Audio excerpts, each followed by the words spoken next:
ஒட்டுமொத்த ஊர் மக்களும் இரவில் தூக்கம் தொலைத்து சாலை மறியலில் இறங்கியிருக்கிறார்கள். கூடியிருந்த ஒவ்வொருவரின் கண்ணிலும் கோபம் கொப்பளித்தது. தகவல் அறிந்து சம்பவ இடத்திற்கு வந்த போலீசார் சாலை மறியலில் ஈடுபட்டிருந்தவர்களை சமாதானப்படுத்த முயன்றிருக்கிறார்கள். ஆனால் அவர்கள் சாந்தமடைவதாக தெரியவில்லை.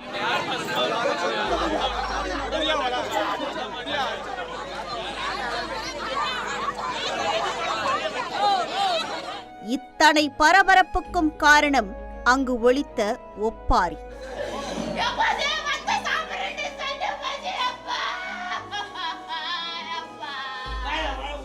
கட்டிய கணவனின் இழப்பை தாங்க முடியாமல் கதறி அழும் மனைவியும், வளர்த்து ஆளாக்கி பார்க்க நினைத்த பிள்ளையும் நிற்கதியாய் நடுரோட்டில் கண்ணீர் விட்டு கதறியிருக்கிறார்கள்.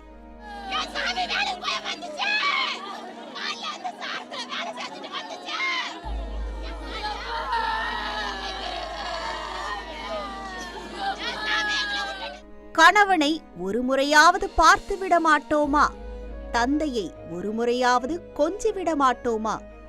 இப்படி தங்களை அனாதையாக தவிக்கவிட்டு சென்று விட்டாரே என்ற அவர்களின் ஏக்கம்தான் உறவினர்களை இப்படி சாலையில் இறங்கி போராட வைத்திருக்கிறது.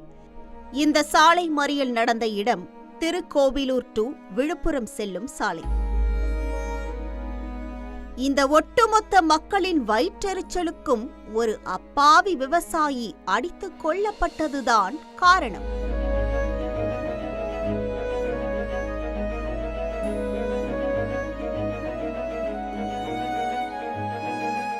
கொல்லப்பட்டவர் மணி என்கின்ற மணிகண்டன்.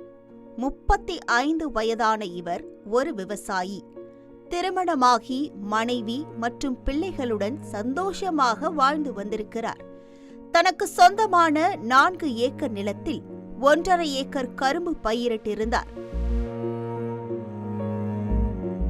இரவும் பகலும் மணிகண்டன் கஷ்டப்பட்டு வளர்த்த பொங்கல் கரும்பு தற்போது நன்கு வளர்ந்து பருவம் அடைந்து அறுவடைக்கு தயாராக இருக்கிறது. கடந்த 1 மாதமாக அவர் கரும்பு தோட்டத்திற்கு காவலுக்கு செல்வது வழக்கம். அதற்கு காரணம் சென்ற வருடம் நடந்த திருட்டு. சென்ற வருடம் அறுவடைக்கு தயாராக இருந்த பக்கத்து தோட்டத்து கரும்புகளை ஒரு மர்ம கும்பல் திருடி சென்று விட்டது. இதனால் அந்த விவசாயிக்கு நஷ்டம் ஏற்பட்டிருக்கிறது.